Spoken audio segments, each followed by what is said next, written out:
요한복음 9장 1절에서 7절 말씀까지 봉독해 올리겠습니다. 예수께서 길 가실 때 날때부터 소경된 사람을 보신지라. 제자들이 물어 가로되 라삐여, 이 사람이 소경으로 난 것이 죄로 인함이니이까? 자기 오니이까 그 부모 오니이까? 예수께서 대답하시되 이 사람이나 그 부모가 죄를 범한 것이 아니라 그에게서 하나님이 하시는 일을 나타내고자 하심이니라. 때가 아직 낮음에 나를 보내신 이의 일을 우리가 하여야 하리라. 밤이 오리니 그때는 아무도 일할 수 없느니라. 내가 세상에 있는 동안에는 세상의 빛이로라. 이 말씀을 하시고 땅에 침을 뱉어 진흙을 이겨 그의 눈에 바르시고 이르시되 실로암 못에 가서 씻으라 하시니, 실로암은 번역하면 보냄을 받았다라는 뜻이라. 이에 가서 씻고 밝은 눈으로 왔더라. 아멘. 7절 말씀까지 봉독해 드렸습니다. 할렐루야. 아멘. 주님의 은혜를 감사합니다. 오늘도 소경이라는 제목으로 본문을 가지고 몇 번을 제가 강의하게 될 것 같아요. 소경, 그 다음에 하나님이 하시는 일, 또 세상의 빛, 이렇게 여러 가지로 제가 이제 본문을 여러 각도에서 이렇게 보면서 본문을 살펴보고자 합니다. 제가 말씀드렸듯 요한복음은 7개의 세메이온으로 뼈대를 이루고 있다. 7개의 기적, 7개의 표적이 이렇게 뼈대를 이루면서 요한복음을 지탱해 가고 있다. 근데 오늘 요한복음은 여러분 잘 아시다시피 사복음 안에는 들어가지만 공간복음 안에는 못 들어갑니다. 공간복음은 예수님의 그 행적과 예수님의 말과 그 이적을 있는 그대로 시간대별로 쭉 그냥 본 그대로만 기록하는 것을 공간복음이라고 합니다. 근데 요한복음은 앞에 있는 기적을 뒤로 빼고 뒤에 있는 기적을 앞으로 빼서 어떤 목표와 목적을 가지고 이 요한복음을 기록해 오고 있는 것입니다. 특별히 이제 오늘 이 날 때부터 소경된 이 사람을 고치는 이 치유의 사역은 예수님의 그 기적 중에서도 아주 중요한 기적 중에 한 기적입니다. 이 기적을 세메이온 기적을 베푸신 후에 그 기적에 대해서 겉 현상만 보며 그 기적에 나타나는 껍데기 현상만 보며 쫓아오는 사람들을 향해서 이 기적이 내포하고 있는 내용, 이 기적의 의미를 우리 예수님께서 들추어내시면서 이제 말씀을 이어가는 것이 바로 요한복음이다. 특별히 나면서부터 날 때부터 소경된 사람을 치유하신 이 기적은 오늘 우리의 모습을 말씀하고 있는 거다라는 사실을 보여주고 있습니다. 예수께서 길 가실 때 이제 날 때부터 소경된 사람을 보셨다. 이 보신지라는 단어가 어떤 번역본에서는 에이도라는 단어로 헬라어로 써서 에이도, 이건 뭐냐면 알다 뜻이 알다 아는 겁니다. 그러니까 지나가다가 이렇게 우연히 이렇게 보고 이렇게 지나가신 것이 아니고 이렇게 우연히 지나가는 사람을 보고 네가 소경이구나 이렇게 고치신 치유 역사가 아니고 그 소경을 알고 계셨어요. 이미 알고 계셨다. 마치 뽕나무에 올라간 삭개오를 아시듯이 뽕나무에 올라간 삭개오를 누가 인간이 가르쳐준 어떤 지식과 학문이 아닌 그냥 주님께서 아시듯이 아셨다.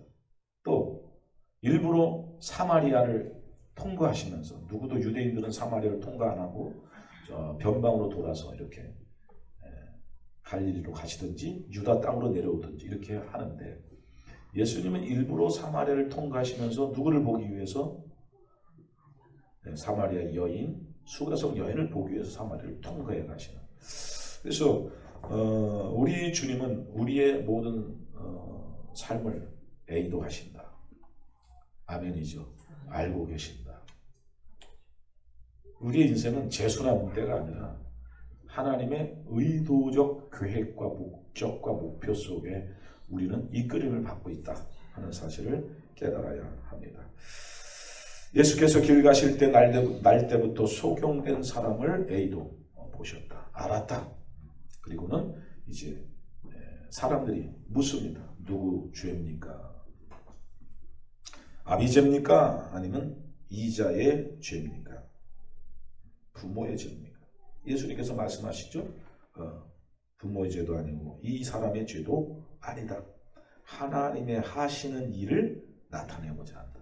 하나님의 하시는 일, 하나님의 일이 뭘까요? 우리가 쉽게 요한복음에서 나오죠. 요한복음 6장 29절에 예수 믿는 것이 일이죠. 우리에게 일은 예수 믿는 것입니다. 아멘. 정확하게 얘기하면 믿는 게 아니고 믿어지는 거죠. 믿어지는 게 정확한 의미입니다. 왜? 믿음은 내 게 아니잖아요. 그죠? 믿음은 하나님의 선물이다.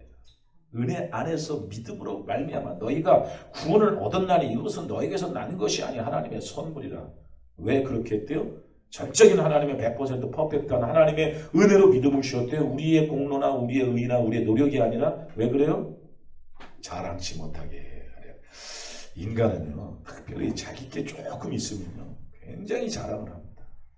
이게 율법의 의, 그죠? 율법의 자기 자랑, 자기 역적, 자기 공로가 되어버려서 하나님의 은혜를 뭉개버려요. 하나님의 은혜를 멸시해버리는 것이 인간의 의지요. 그래서 하나님은 믿음으로 구원 얻는 이 놀라운 이 신비로운 사건을 행하실 때 우리 쪽에서의 공로나 우리 쪽에서의 행위를 전 0.00001%도 가미하지 않고 전적인 하나님의 은혜로. 그래서 믿음은 하나님의 선물이고 내 안에 주신 겁니다. 믿음은 예수죠. 아멘. 믿음은 예수님이세요. 우리의 믿음이세요. 그리고 그 믿음은 어떻게 들어왔어요? 예수는 어떻게 우리 안에 들어왔어요? 예수님이 말씀으로 영으로 들어오셨죠. 영으로 들어왔다는 의미는 뭐 홀령, 유령 이렇게 생각하면 안 됩니다. 영은 말씀이죠. 그렇죠? 요한복음 6장 63절 내가 너에게 이른 말이 영이요 생명이라. 그죠? 바리새인의 교훈은 너희를 무익하게 하고 죽이는 영이야. 그 말이야. 그게 육이야. 너를 육 만드는 거야. 내 말을 들으면 너희가 영이 되고 살리고 생명을 얻게 되는 거야. 예수님의 말은 살려내고 바리새인의 교훈은 죽이는 것. 이것이 바로 요한복음 6장 63절이 말씀하고 있는 것입니다. 자, 우리가 출애굽기 4장을 한번 가서 보겠습니다. 출애굽기 4장 11절 말씀을 한번 가서 보겠습니다. 하나님이 어떤 분이신가를 보겠습니다. 모세가 하나님 앞에 나는 입술이 뻣뻣하고 혀가 둔해서 하나님 앞에 어떻게 가서 말을 합니까? 이렇게 이제 하나님의 소명을 받은 모세가 하나님 앞에 이제 변명을 하는 거예요. 자, 출애굽기 4장 10절부터 읽겠습니다. 모세가 여호와께 고하되 주여 나는 본래 말에 능치 못한 자라 주께서 주의 종에게 명하신 후에도 그러하니 나는 입이 뻣뻣하고 혀가 둔한 자니이다. 11절 여호와께서 그에게 이르시되 누가 사람의 입을 쥐었느냐 누가 벙어리나 귀머거리나 눈 밝은 자나 소경이 되게 하였느냐 나 여호와가 아니뇨 나오죠. 그렇죠? 우리의 눈과 귀와 우리의 입을 주님께서 지었다. 어떤 사람은 소경이 되게 하고 어떤 사람은 눈 밝은 자도 만들어내시고 하나님의 뜻과 섭리 아래 있다. 자, 모세가 왜 이런 말을 했을까요? 하나님의 부르심 앞에 왜 이런 말을 했을까요? 그가 40년 동안 애굽을 떠나서 40년 동안을 타향살이를 했어요. 그는 본래 가나안 야곱의 이스라엘의 레위의 지파의 사람이었지만 로마의 왕궁에서 40년을 살았어요. 출생하자마자 바로의 아들로 바로의 딸의 아들로 이렇게 살았어요. 40년 동안 애굽말을 익혔던 사람이 40년 동안 광야로 가서 살았어요. 그러면 바로에게 가려면 애굽말을 해야 되는데 한번 생각해 보세요. 40년 만에 애굽 가서 애굽말을 하려면 그 말이 나오겠어요? 그렇죠. 이 말을 다 잊어버렸겠죠. 우리나라를 떠났던 많은 이제 우리 한국 사람들이 외국 가서 한국말을 많이 잊어버려요. 그렇죠? 모세도 마찬가지예요. 애굽말을 잊어버렸어요. 근데 애굽에 바로에한테 말을 전하라고 하니까 근데 이분 내 말을 애굽 말을 못합니다. 이렇게 말했어요. 누가 벙어리가 되게 하고 누가 소경이 되게 하고 누가 기머거리가 되게 하느냐. 내가 그렇게 하지 않았느냐 이렇게 말씀하고 계시는 겁니다. 자, 29절. 그러면 이사야서 29장을 한번 가서 보겠습니다. 구약 성경 이사야서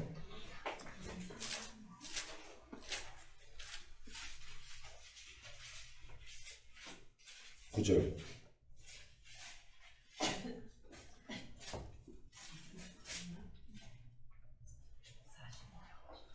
이사야서 29장 9절. 너희는 놀라고 놀라라. 너희는 소경이 되고 소경이 되라. 그들의 취함이 포도주로 인함이 아니며 그들의 비틀거림이 독주로 인함이 아니라. 술 먹고 너희들이 눈 멀고 너희들이 취해 있는 게 아니다. 대저 여호와께서 깊이 잠들게 하는 신을 너희에게 두어주사 너희 눈을 감기셨으니 눈은 선지자요 너희 머리를 덮으셨으니 머리는 선견자라. 그러므로 모든 묵시가 너에게서 마치 봉한 책의 말이라. 그것을 유식한 자에게 주며 이르기를 그대에게 정하노니 이를 읽으라 하면 대답하기를 봉하였으니 못하겠노라 할 것이요. 또 무식한 자에게 주며 이르기를 그대에게 청하노니 이를 읽으라 하면 대답하기를 나는 무식하다 할 것이니라. 주께서 가라사대 이 백성이 입으로는 나를 가까이 하며 입술을 나는 존경하나 그 마음은 내게서 멀리 떠났나니 그들이 나를 경외함은 사람의 계명으로 가르침을 받았을 뿐이다. 자, 하나님을 경외하는데 입으로는 경외한다고 말해요. 근데 마음에는 없어요. 그 이유가 뭐예요? 사람의 계명으로 가르침을 받아. 사람의 계명이 뭐예요? 율법이에요. 율법의 행위와 업적을 통해서 배운 거예요. 이렇게 해야 하나님께 복받고 이렇게 하면 저주받고 이렇게 해야 돼 저렇게 해야 돼. 하나님의 법을 계속 쪼개서 613가지로 쪼개서 만 가지, 예레미야서 보면 만 가지로 쪼갰다 그랬어요. 1만 가지로 쪼개서 지키고 유대인들에게 있어서 모든 하나님의 법은 자기 중심적으로 인간 중심적으로 쪼개서 그것을 가리키게 했습니다. 그렇게 바깥에 있는 이 율법, 사실 제가 말씀드렸죠. 하나님의 말씀이 이 안으로 들어와야 지킬 수 있다. 바깥에 놓고 이 말씀을 열심히 지키세요. 이 열심을 지키세요. 이렇게 지킬 수가 없는 것이다. 이 말씀이 우리 속으로 들어와야 된다고 제가 말씀을 드렸죠. 자, 18절을 한번 볼게요. 그날에 기머거리가 책의 말을 들을 것이며 어둡고 캄캄한 데서 소경의 눈이 볼 것이며 겸손한 자가 여호와를 연하여 기쁨이 더하고 사람 중 빈핍한 자가 이스라엘 거룩하신 자를 인하여 즐거워하리니. 자, 뭔가 이제 닫혀있고 또 막혀있던 모든 것들이 열려서 보고 들을 것이다. 이렇게 말씀하고 있는 것이죠. 책의 말을 들을 것이다. 어떻게 책의 말을 들어요? 자, 신명기 30장으로 한번 가보겠습니다. 신명기 30장 11절. 신명기 30장 11절 말씀.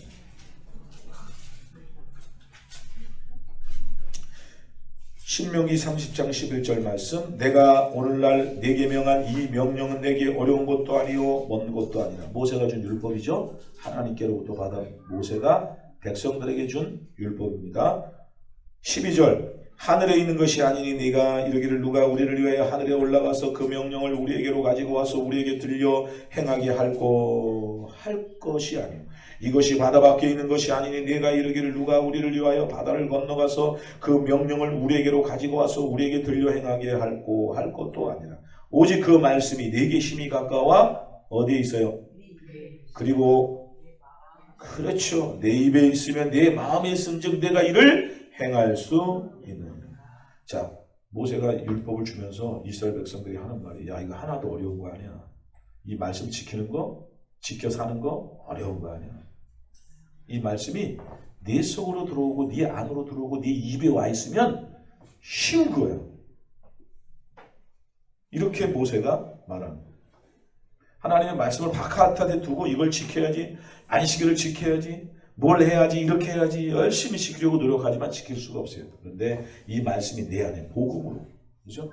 말씀이 내 안으로 들어오는 방법이 뭘까요? 죽어야죠. 예수 그리스도의 십자가의 죽으심으로 그분이 말씀을 끌어안으신, 말씀이 육신이 되어 우리 가운데 거하시는 그분이 우리 속으로 들어오시는 거죠. 내 안에 들어와야 이 예수가 내 안에 들어와 있는 예수가 말씀을 사시는 거예요. 우리는 죽었잖아요. 그리스도와 함께, 갈라디아 2장 20절. 그리스도와 함께 우리는 죽었죠. 내 안에 누가 사신대요? 예수가 사신다고 그러죠. 그래서 우리는 본질적으로 우리는 없는 존재예요. 내 안에 내가 없어요. 없어야 되는 거예요. 근데 우리는 끊임없이 내 안에 내가 자꾸 등장하죠. 자꾸 어떤 찰나찰나 시간 어떤 때때마다 내가 등장하고 내가 자랑되고 내가 드러나고 내가 의로워지고 내 열심, 내 공로, 내 혈기, 내 분노로 자꾸 일어나고 있죠. 우리 주님께서 철저히 권세를 가지고 그것을 어떻게 하는 거예요? 죽이시는 거예요. 날마다. 하나님의 말씀, 철저한 예수 해방 주잖아요. 그걸로 우리의 옛사람 예수복음을 계속 버리시는 거예요. 자, 마태복음 11장으로 한번 와서 보겠습니다.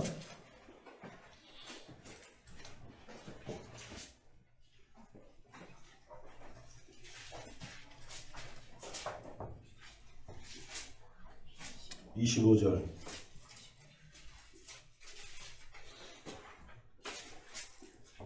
마태복음 11장 25절. 여러분 아시다시피 11장 28절은 굉장히 유명한 우리 복음이죠. 그죠? 수고하고 무거운 짐 지는 자들아 다 내게로 오라 내가 너희를 쉬게 하리라. 수고하고 무거운 짐 진 자들아 다. 이 수고하고 무거운 짐이 뭘까요?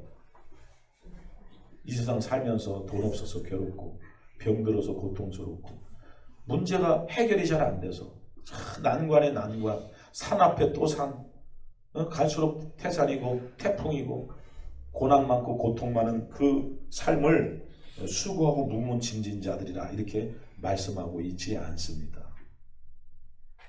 수고하고 무거운 짐이 뭔지 아세요? 네? 못 듣고 못 보고 하나님을 열심히 본다, 듣는다, 생각하는 것이 수고하고 무거운 짐을 지고 있는 거예요. 자, 25절. 그때 예수께서 대답하여 가라사대 천지의 주제이신 아버지여 이것을 지혜롭고 슬기 있는 자들에게는 숨기시고 어린 아이들에게는 나타내심을 감사하나이다. 항상 어린 아이는 양면성이 있다고 그랬어요. 지혜롭고 슬기 있는 것은 양면성이 있다고 그랬어요. 하나는 뭐예요? 세상의 지혜와 슬기. 하나는 뭐예요? 하나님의 지혜와 슬기. 아래 슬기와 지혜, 위 슬기와 지혜. 야고보서 얘기하죠. 야고보 3장에 가면 위로부터 난 지혜는 나오고요. 아래에서 난 지혜는 이렇게. 그럼 위에서 난 지혜는 뭐예요? 위로부터 오신 지혜. 예수. 예수가 위로부터 오신 지혜죠. 뱀은 그래서 아래에서 온 지혜죠. 뱀은 뭐라 그래요? 야, 네가 따먹어. 그거 따먹어. 너 눈이 맑아서 하나님과 같이 된다. 뱀의 지혜예요. 뭐예요? 열심히 네가 노력하고 수고하고 애써서 하나님께 나아갈 수 있어. 너 가만히 입만 벌리고 뭐 감나무 감 떨어져 입만 벌리고 있니? 네가 열심히 노력하고 수고해서 업적과 공로를 세워. 그럼 하나님이 너를 감탄하고 감격해서 너를 받아줄 거야. 뭐예요? 뱀은 율법의 행위를 조장하는 자지. 우리는 어떻게 해야 돼요? 은혜로 주시는 양식, 은혜로 얻는 양식. 그죠? 그래서 내가 따먹으면 뭐라 그랬어요? 그게 선악과. 주님의 은혜로 주어지는 것은 뭐예요? 생명나무. 우리 인간은 내가 따먹어 죽고 하나님이 주시는 생명 열매 먹고 살아나는 거예요. 그러니까 내가 따먹은 사람들이 특징이 내가 따먹은 사람이 계속 따먹어서 열심히 노력하고 수고해서 바벨탑을 쌓았어. 돌을 대신하고 돌을 대신한 벽돌을 굽고 진흙을 대신한 역청을 발라 하나님께 나가려고 하는 사람은 끊임없이 그 노력과 수고를 한다는 거예요. 그런데 결국 어떤 결론에 도달하게 되느냐? 오라 나는 곤고한 자로다. 곤고해집니다. 열심히 율법의 행위를 노력하고 수고할수록 곤고해집니다. 자유가 없어요. 그런 사람이 드디어 하나님을 의지하죠. 오라 나는 공고한자로다. 이 상황에서 누가 나를 건져내랴. 대속의 은혜를 구하고 찾는 것. 이것이 복음의 비밀 아니에요? 여러분 자기 노력, 자기 열심, 자기 행위, 자기 율법의 행위도 안 해본 사람이 어떻게 하나님의 은혜를 구하겠어요? 그래서 여러분의 과거에 율법의 행위, 업적, 열심 노력하고 이렇게 저렇게 해가지고 땀을 흘리고 수고하고 애쓰고 노력했던 것이 지금 여러분의 복음의 은혜가 은혜다워지는 계기가 되는 거예요. 어떤 분들은 그렇디다. 뭐 옛날에 율법의 행위, 업적으로 살던 거 다 쓸데없는 거 아무것도 아니다. No. 그게 없으면 하나님의 은혜가 뭔지를 몰라요. 여러분의 생에 여러분이 노력하고 수고하고 업적을 쌓고 여러분 중심적으로 여러분의 목표를 구하면서 살았던 그 인생이 아무런 의미가 없는 게 아니에요. 대단한 하나님의 섭리예요. 근데 결국은 뭘 깨달아야 돼요? 아하, 이렇게 해서 구원 얻는 게 아니구나. 이렇게 해서 우리가 하나님 앞에 가는 게 아니구나를 깨달아야 돼요. 주님 도와주세요. 라고 주님 앞에 나와야 돼요. 그래서 예수님은 위로부터 온 지혜고 뱀은 아래에서 난 지혜입니다. 아래에서 난 지혜는 율법의 행위고 위로부터 난 지혜는 뭐요? 복음, 십자가의 도죠. 내가 죽어 너희 속에 들어가서 너희의 삶을 내가 행할게. 아멘. 그게 주님의 약속이고 그게 주님의 지혜예요. 예수로 사는 거예요. 예수로 사는 것이 하늘의 지혜예요. 요한복음 8장 23절에 나는 어디서? 위에서 났고 너희는 아래에서 났고. 출생이 아니라 그랬죠. 존재하고 라는 얘기. 나는 위에서 존재하고 너희는 아래에서 존재하고. 위에서 존재하시는 분이 이 땅으로 내려오셔서 죽어버리신 거예요. 십자가로. 그리고 아래에서 존재하는 우리를 끌어안고 어디로? 위로 올라가신 거예요. 이게 구원이에요. 내 실력으로 내 노력으로 사는 자가 아니라 예수님의 실력과 예수님의 능력으로 사는 거. 고린도후서 4장 6절 어두운 가운데서 빛이 비추리라 하시던 그 하나님께서 예수의 얼굴에 있는 하나님의 영광을 아는 빛을 우리 마음에 비추셨느니라. 이 보배를 질그릇에 가졌으니 능력의 힘이 큰 것이 너에게 있는 게 아니고 하나님께 있음을 알게 하려 하십니다. 우리의 삶의 능력이 내가 아니라는 것을 우리는 이 현상계, 이 아래 세상에서 끊임없이 깨지고 터지면서 깨달아 아는 겁니다. 그래서 결국 우리가 죽기 전까지 하나님의 아들들은 죽기 전까지 하나님의 은혜군요! 를 깨달아 아는 거예요. 그게 우리의 삶의 목적이고 목표입니다. 그러니까 일찌감치 포기하시는 게 낫겠죠. 일찌감치 하나님의 은혜입니다를 고백하시는 게 낫겠죠. 우리 입을 벌려 하나님의 은혜, 십자가의 은혜, 십자가만이 나를 살리고 십자가만이 나를 구원하시고 십자가만이 이 세상에서 나를 이기게 만드신다라는 승리자로 만든다는 사실을 십자가의 은혜. 그 십자가가 어디로 들어와요? 내 안으로 들어와요. 자, 다시 25절. 이것을 지혜롭고 슬기 있는 자들에게는 숨겼대요. 뭐예요? 교만한 자. 교만한 자에게는 숨기고. 자, 어린아이. 어린아이도 양면성이 있죠? 어린아이도 양면성이 있습니다. 어린아이들이 내게 오는 것을 금하지 마라 그랬어요. 그 어린아이는 뭐예요? 어린아이 특징. 의존적. 의존적. 좋은 긍정적인 측면에서 어린아이는 의존적. 그렇죠? 부모가 없으면 누가 돌보는 보호자가 없으면 살 수가 없어. 그렇죠? 먹고 마시고 싸고 자고 모든 행위가 누군가 옆에서 돌보아 줘야 되는 게 어린아이입니다. 짐승들은요 태어나자마자 걷습니다. 여러분 동물의 같은 데 보면 야생에서 소나 사슴들이 새끼를 낳으면 그냥 땅바닥에 딱 쏟아내놓으면 그냥 발을 딛고 일어납니다. 그리고 걷고 뜁니다. 이게 짐승이에요. 사람만 저렇게 끊임없이 돌보고 인도하고 붙들고 쓸고 닦고 하는 거예요. 네? 화장실에 지금 데려가려고 그러면 이것이 사람의 모습입니다. 결혼해서도 부모가 돌보죠. 네? 부모가 결혼해도 끝까지 돌보는 거예요. 누군가가 옆에서 돌보아야 되는 게 사람이에요. 이 어린 아이와 아이들에게는 나타내셨다라는 게 뭐예요? 듣고 보게 하셨다. 그런데 지혜롭고 슬기로운 자들에게는 어떻게 해요? 눈을 가려놨다. 자, 소경은 뭐다? 첫 번째, 소경은 율법의 행위와 업적으로 살면 소경이 되는 거예요. 율법의 행위 업적으로 살면 소경이 되는 거예요. 두 번째, 외식주의가 소경을 만듭니다. 외식주의는 뭐예요? 아까 이사야서 29장 13절 봤죠? 뭐예요? 입으로는 주를 시인하지만 마음에는 여호와를 경외함이 없대요. 왜 그래요? 사람의 계명으로 가르침을 받아서. 다시 말하면 사람의 계명이 뭐예요? 율법이죠. 율법의 행위 업적으로 가르침을 받았기 때문에 마음은 없는 거예요. 이 속으로 들어와야 되는데. 그래서 영적 소경이 되는 이유는 뭐예요? 율법주의. 두 번째, 외식주의. 세 번째, 교만입니다. 다시 오세요. 마태복음 11장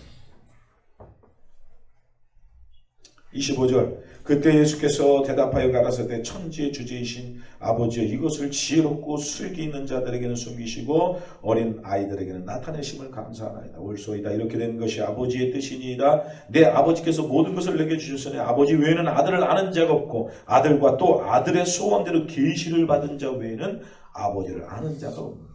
계시는 항상 속으로 들어오죠. 자꾸 사람들이 계시를 밖에서 들으려고 그러니까 이 문제가 생겨요. 계시는 이미 우리 안에 들어와 계신 예수가 우리의 계시입니다. 그래서 우리를 기독교를 계시의 종교라고 그러잖아요. 우리는 하나님이 우리 안에 들어와 있는 거예요. 세상 종교는 바깥에 있는 하나님을 추구하고 쫓고 따르고 의지하고 바라보고 기대하고 기도하고 쫓아가는 것, 이것이 종교잖아요. 종교는 인간이 신에게로 귀하려는 노력과 학문과 수고와 철학이죠. 열심히. 그래서 여러분, 우리가 만약에 기독교를 믿는다고 하면서도 열심히 바깥에 하나님을 두고 열심히 빌고 하나님 도와주세요, 이렇게 해주세요, 저렇게 자기 목적, 자기 그 목표를 구하고 있으면 여러분은 철학하고 있는 거예요. 여러분은 철학하고 있는 거예요. 하나님이 내 안에 계심을 믿고 확신하며 주님이 나와 함께 영원토록 내가 너와 함께 하리라는 약속, 언약을 붙들고 주님이 나와 함께 계심을 믿고 주님을 쫓고 따르면 그는 뭐 하는 거예요? 신앙하고 있는 거예요. 그게 믿고 있는 거예요. 자, 그래서 보세요. 다시. 그래서 28절이 이렇게 나오는 거예요. 수고하고 무거운 짐자들 다 내게. 이게 누구한테 하신 말씀이요? 이방인들한테 하신 말씀이요? 유대인들에게 하시는 말씀이에요. 성경, 예수님은 누구와 담판을 벌이세요? 항상 유대인들과 담판을 벌이세요. 요한복음 봤죠? 지난 시간에 자기를 믿는 유대인들에게 이르시되 진리를 알지니 진리가 너희를 자유케 하리라. 웬 얘기요? 믿는데 자유가 없어? 여러분, 자기를 믿는 유대인과의 담판이에요. 예수님. 안 믿는 사람하고는 상관도 안 해. 그 속에 믿음을 넣어준 사람들에게 이제 뭐 만들어 가시는 거예요. 뭘? 자유를 만들어 가시는 거예요. 진리가 있음을 인식하게 만드는 거예요. 그죠? 그래서 수고하고 무거운 짐이 있다는 건 세상에 억눌린 짐과 돈 없고 백 없고 뭐 질병 걸리고 고질적 문제로 고통당하는 수고하고 무거운 짐진다 다 내게로 오라, 이렇게 말씀하는 게 아니에요. 그래서 우리가 전도지에다 수고하고 무거운 짐진 자들에게 쏘냈잖아요. 나는 그거 별로 바람직하지 않다는 거야. 이 수고하고 무거운 짐진 자들은 바로 우리에게 쓰신 거예요. 오늘 믿는다고 자부하고 그리스도의 멤버십 안에, 교회 멤버십 안에 들어와 있는 자들이 뭐 한 거예요? 수고하고 무거운 짐을 지었어요. 그래서 소경이 되고, 그래서 듣지 못하고, 그래서 말을 못하는 소경과 벙어리와 또 귀머거리가 되어 있는 거예요. 물론 여러분, 주님은 현상계에서 물리적 소경 눈뜨게 하십니다. 걱정하지 마세요. 아멘. 물리적 벙어리도 말하게 만듭니다. 옛날에 저도 어렸을 때는 그런 치유 집회 같은 데 가서 보면 막 소경이 이제 벙어리들 말하는 그런 기적들을 많이 봤어요. 예전에는 많았어요. 그죠? 자, 그러면 소경이 눈을 뜨고 벙어리가 말을 하고 귀머거리가 귀로 듣고 하는 그런 기적과 능력이, 그런 능력 자체만을 우리가 보고 쫓는다면, 그런 표적만 보고 쫓는다면 어때요? 그 표적 보고 죽는 거예요. 여러분 우리를 지금 이 우주를 지금 주장하시는 분이 누구예요? 하나님이세요. 하나님의 기적이 우리가 살고 있는 게 이런 지구가 어디 있겠어요? 숨쉬고 사는 이 지구가 어디 있겠어요? 온 우주 한번 찾아보세요. 있나? 없죠. 이 지구만 이거 하나님의 섭리와 하나님의 기적인 거예요. 또 이 살면서 우리가 먹고 마시고 죽을 위기에서 건져내시고 수많은 기적과 표적으로 살고 있잖아요. 지금도 소경 눈뜨고 지금도 여러 가지 벙어리 말하고 있잖아요. 그런데 이런 표적과 겉으로 나타나는 표적과 이런 현상들을 많이 보면서 진짜 소경이 무엇인지를 모르고 열심히 물리적 소경들을 비판하며 판단하며 뭔 죄로 따지고 있는 율법주의를 하나님이 지금 책망하고 계시는 거예요. 여러분 우리 모두가 수고하고 무거운 짐을 졌어요. 그게 뭐예요? 율법의 행위예요. 예수님은 뭐라 그래요? 자 보세요. 다시 28절 수고하고 무거운 짐지하다 다 내게로 오라 내가 너희를 쉬게 하리라. 나는 마음이 온유하고 겸손해. 나의 멍에를 메어 죽은 주님의 멍에를 메네요. 죽었어.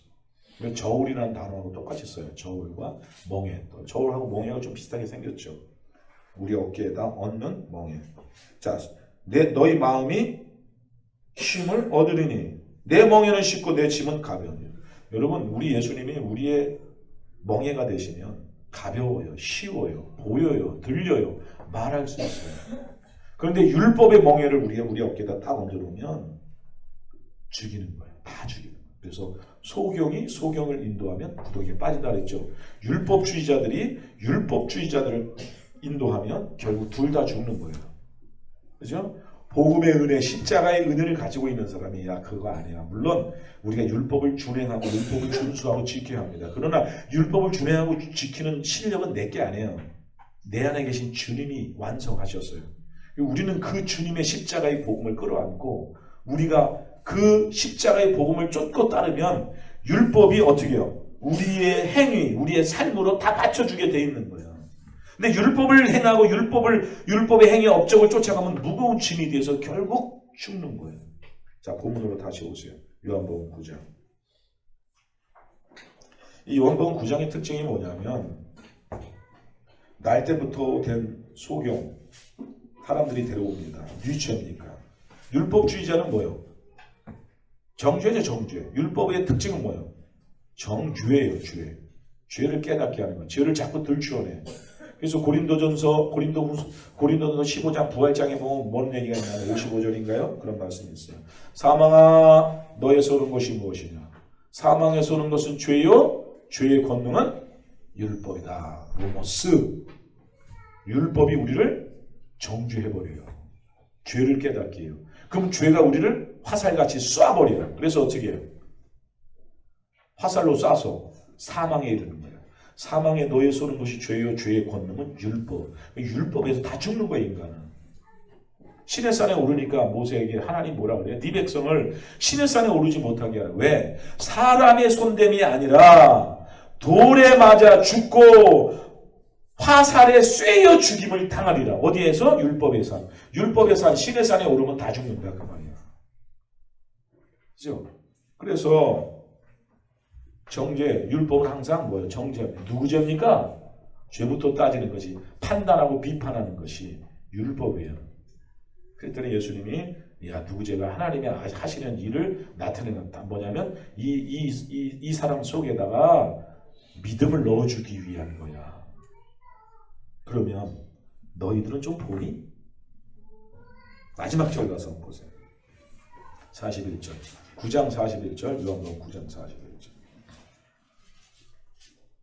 다 같이 소리내서 시작. 예수께서 가라사대 너희가 소경되었다면 죄가 없으려니 본다고 하니 너희 죄가 그저 너희는 보니? 그러니까 우리가 보죠. 못 보는 게 뭐 있습니까? 다 보죠. 육신의 눈을 떠서 현상계를 보고 있으니까 본다고 생각한 거예요. 그랬더니 야 본다 그러니까 죄야. 그게 죄다. 차라리 못 본다고 고백해. 그러니까 죄는 뭐예요? 하나님을 못 보면 죄예요. 근데 하나님을 율법으로 자꾸 보죠? 그래서 하나님을 본다고 생각해요. 근데 하나님을 본다고 했을 때 보는 건 뭐예요? 예수를 통해서 보는 거죠. 예수를 봐야만 하나님 보는 거예요. 여러분, 하나님 못 본다 그랬어요. 보고 살 자가 없다 그랬어요. 하나님 보고 살 자가 없고요. 하나님 못 본다 그랬는데 사람은 하나님 본다 그래. 율법으로 보는 거예요. 자꾸 법으로 따지면 다 죽는 거예요. 하나님을 본다 그러면 죽는 거예요. 하나님은 어디? 내 안에서 보는 거예요. 그래서 차라리 율법 유대인들에게 야 니들이 하나님 못 본다고 차라리 얘기해. 우리가 못 보니까 하나님 예수님 우리를 좀 하나님 보게 좀 만들어 주세요. 이렇게 해. 그러지 않고 본다고 착각을 하고 물리적으로 못 보는 이 소경에게 심판하고 정죄하는 것은 그게 죄야. 여러분 주님을 보고 계십니까? 내 암의 소리가 없네. 말씀으로 보는 거예요. 이 말씀은 어째요? 십자가의 도로 보는 거예요. 그분이 죽어 우리 안으로 들어와. 그렇죠? 그분을 통해서 하나님께 나아갈 수 있는 거예요. 그분의 은혜로 우리가 그 예수 십자가의 은혜로 우리 아버지 하나님을 볼 수 있는. 그래서 나를 본 자는 아버지를 보았고. 아버지 보려고 그러지 마. 나를 보면 아버지 보는 거야. 아버지와 내가 하나거든. 그래서 날마다 눈을 열어, 귀를 열어, 마음을 열어. 우리 주 예수 그리스도, 그죠? 창세기 1장 1절부터 등장하신 우리 주 예수 그리스도를 보고, 그죠? 창세기 1장에 아주 예수에 대해서 그냥 적나라하게 기록된 그 창세기 1장부터 계시록까지 예수에 대한 이야기로 가득 찬 이 성경을 보고 듣고 배우고 깨닫고, 그래서 여러분 안에 삶에 하나님의 빛, 생명의 빛이 발산되어서 복된 삶을 사시기를 주 이름으로 축원합니다.